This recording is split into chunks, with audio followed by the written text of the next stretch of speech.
하나님의 말씀은 유다서 1장 17절부터 25절까지 말씀입니다.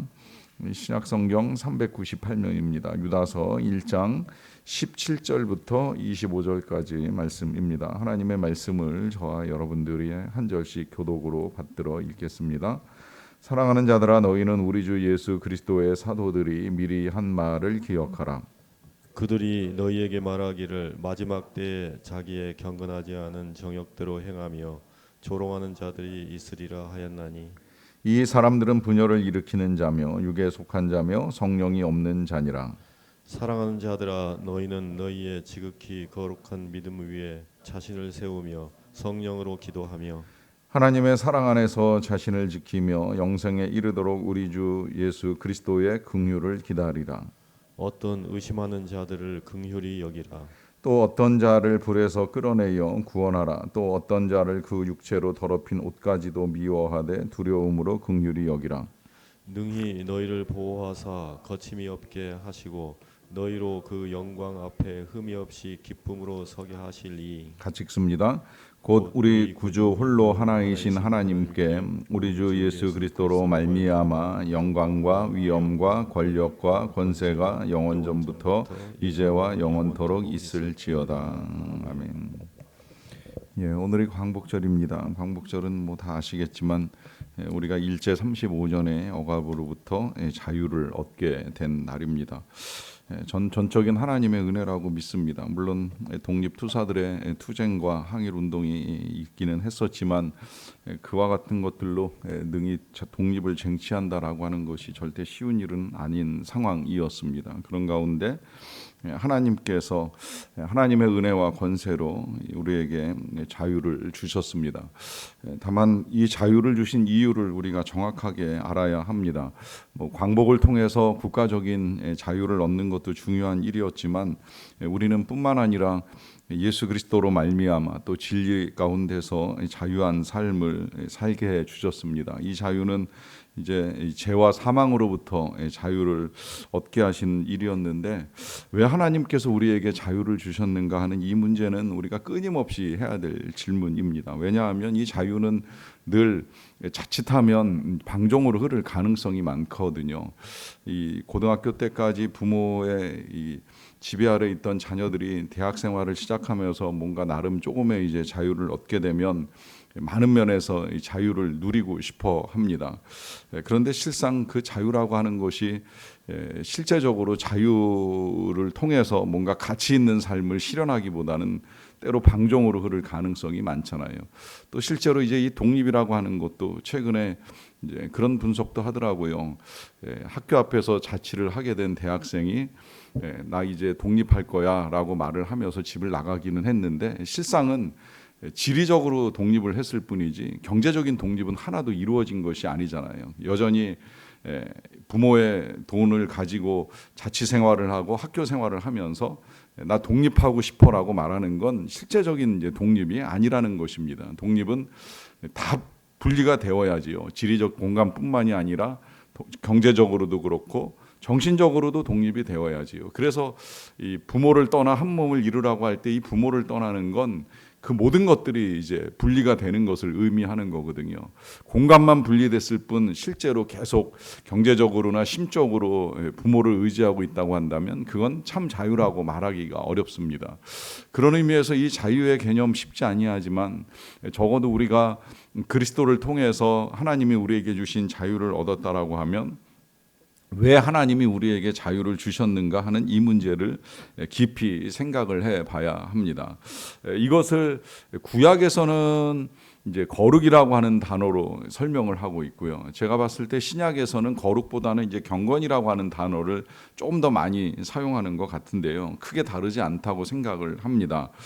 구약에서는 하나님이 이스라엘 백성들이 이제 애굽에서부터 자유를 얻고 나가게 되었을 때에 자주 당부하신 것이 아버지 하나님의 거룩하심 같이 너희도 거룩하라라고 하는 당부였고요. 구약은 우리가 이렇게 읽어 나가다 보면 사도 바울의 서신뿐만이 아니라 야고보서나 혹은 지금 우리가 읽고 있는 이 유다서에서도 이 경건이라고 하는 단어를 이제 자주 사용을 합니다. 자, 무엇이 경건인가라고 했을 때에 반대로 경건하지 않은 것부터 이제 보시게 되면 18절인데요. 그들이 너희에게 말하기를, 여기서 그들은 예수 그리스도의 사도들을 말하는 겁니다.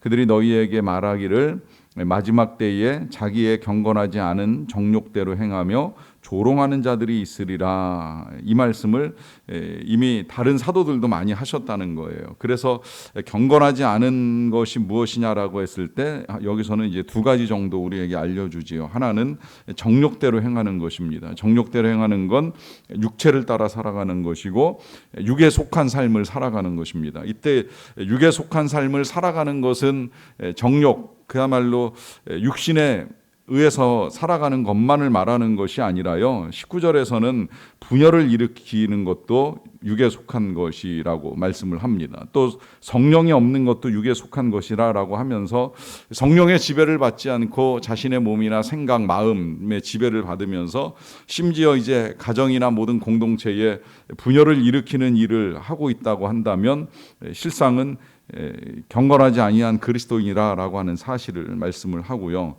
그 다음에 이제 이 조롱하는 자들이 있으리라라고 말씀을 하셨는데, 이때 이 조롱은 그리스도인을 향한 조롱만이 아니라 하나님을 향한 조롱도 포함이 되는 것이죠. 이때 이 하나님을 향한 조롱이라고 하는 것은 하나님의 능력을 의심하는 것이고 하나님의 사랑을 의심하는 겁니다. 또 하나님께서 예수 그리스도를 통해서 구원하셨다라고 하는 사실을 믿지 아니하는 것이 결국은 다 하나님을 조롱하는 행위가 되는 것입니다. 그러하기 때문에 경건하지 않은 건 이제 분명하게 드러나는 거예요. 사람들 사이에 이간을 하거나 다툼을 벌이는 것뿐만이 아니라 하나님과 사람 사이에서 분열을 일으키기 위하여 하나님을 조롱하며 하나님의 영광을 가리는 모든 말과 행실이 경건하지 아니한 것입니다. 이런 것들이 이제 소극적 관점에서의 경건이라고 한다면 우리는 좀 더 적극적인 관점에서의 경건을 봐야 될 필요가 있습니다. 그것은 20절부터 이제 이렇게 나오는데요. 사랑하는 자들아, 너희는 너희의 지극히 거룩한 믿음 위에 자신을 세우며 성령으로 기도하라라고 하는 당부를 합니다. 제일 먼저 당부를 하는 건 거룩한 믿음 위에 자신을 세우라라고 하는 당부를 합니다. 그러니까 우리의 삶의 모든 것의 바탕은 믿음입니다. 이 말씀은 내 지식이나 이성이나 경험이 혹은 세상의 원리가 바탕이 되어서는 아니 된다라고 하는 의미입니다.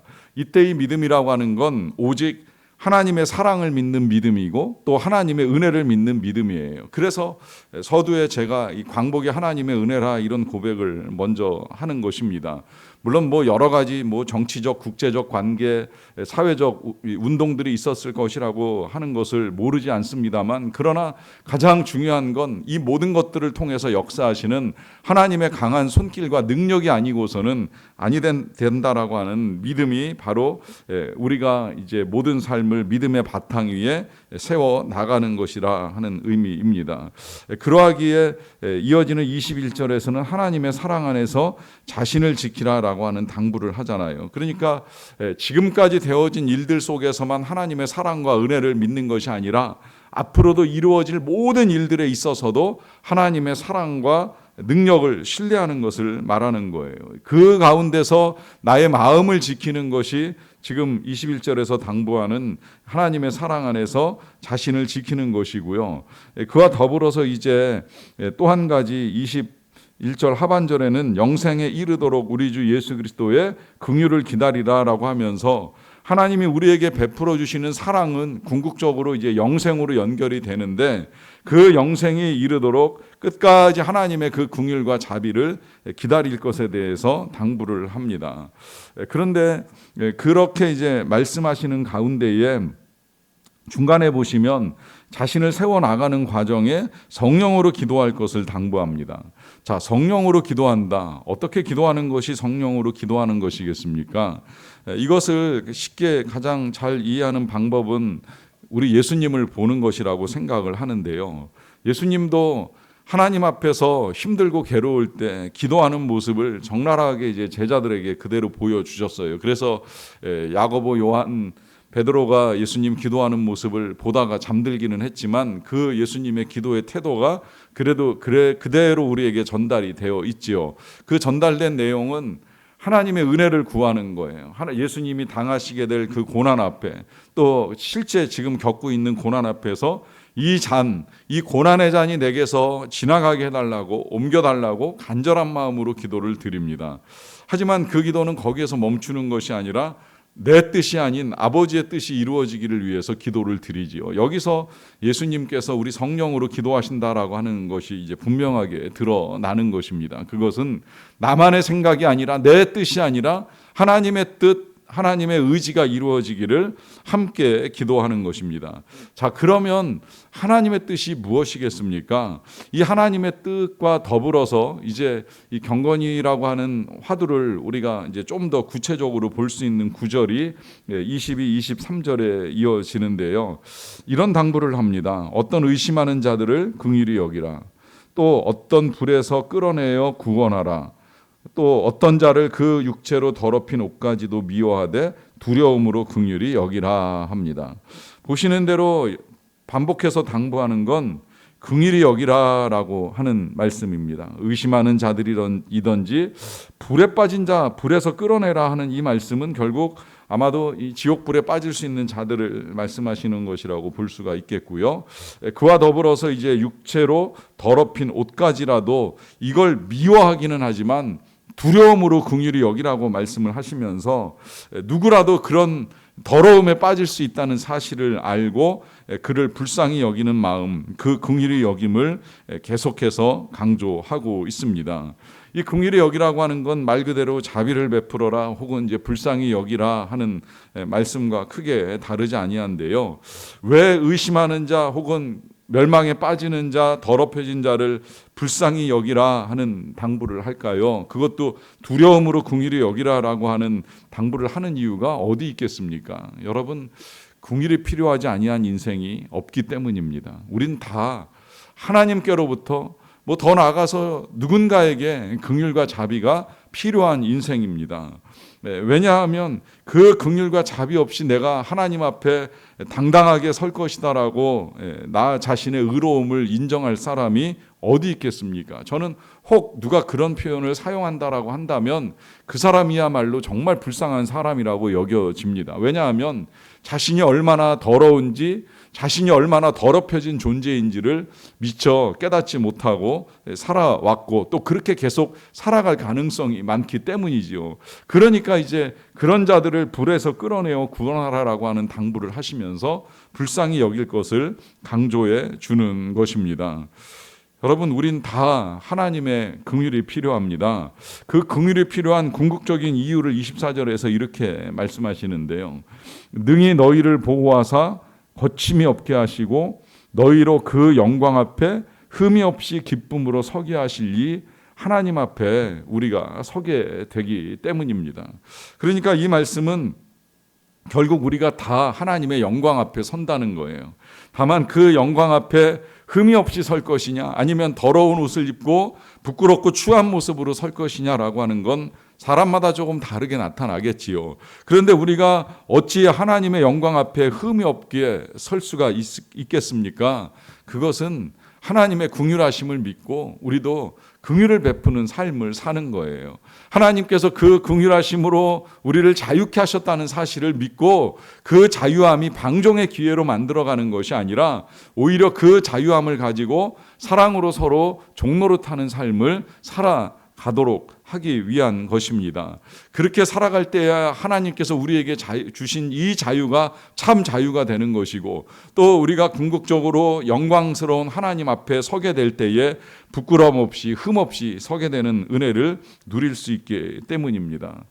실은 이 은혜가 우리에게 이미 임하였습니다. 우리가 지금도 하나님 앞에서 예배를 드리고 하나님 앞에서 기도를 드립니다.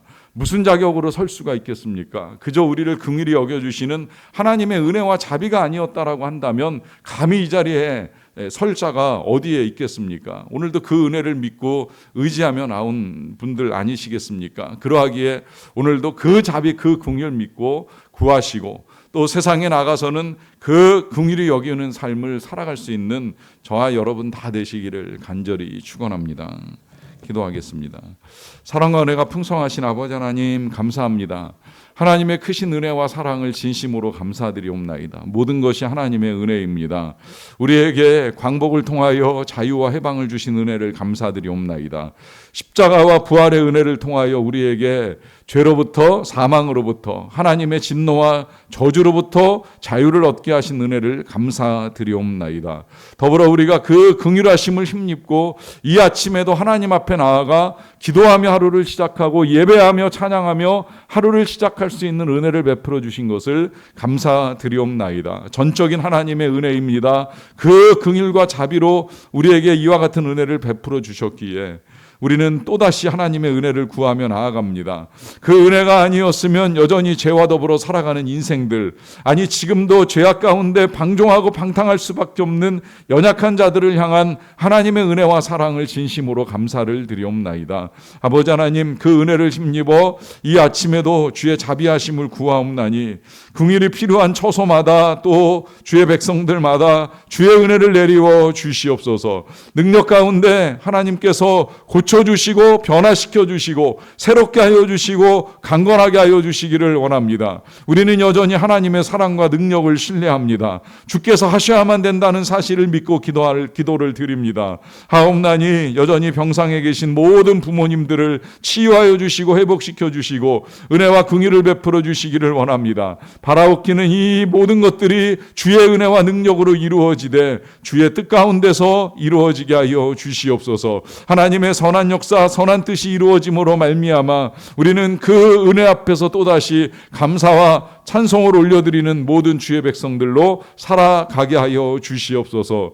하나님, 우리나라가 하나님의 은혜 가운데 광복과 자유를 얻었는데 80여 년의 세월이 흘러오는 동안에 우리는 여전히 노예 근성으로 또 투쟁의식으로 살아올 때가 많습니다. 협력하고 이해하고 함께 상생을 이루어 가기보다는 오히려 다투고 싸우는 일에 이골난 사람들처럼 보일 때가 많습니다. 악한 우리들을 불쌍히 여겨주시고 통치자로부터 국민에 이르기까지 겸손하게 하나님의 은혜를 인정하고 또 서로를 존중하고 귀히 여기며 이 땅에 주신 참 자유의 의미를 아름답게 이루어 갈 수 있도록 도와주시옵소서. 행여라도 여러 가지 악한 죄악으로 인하여 방종하고 방탕하는 인생들이 바른 길을 찾아 나갈 수 있도록 도와주시고 우리 그리스도인들이 그들을 불에서 끌어내어야 하는 사명을 끝까지 잘 감당할 수 있도록 하나님 성령으로 충만하게 하여 주시기를 간절히 원합니다. 부르심을 따라 선교지에 나간 우리 선교사님들과 또 선교사님을 돕기 위하여 단기 선교를 떠난 모든 팀원들 사역 가운데 함께 하심을 감사드리고 그 사역을 마치는 날까지 열심을 다하여 섬기는 가운데에 모든 영광 하나님 앞에 올려드리며 면류관을 쓰게 하여 주시옵소서. 감사드리옵고 예수님의 이름으로 기도하옵나이다. 아멘.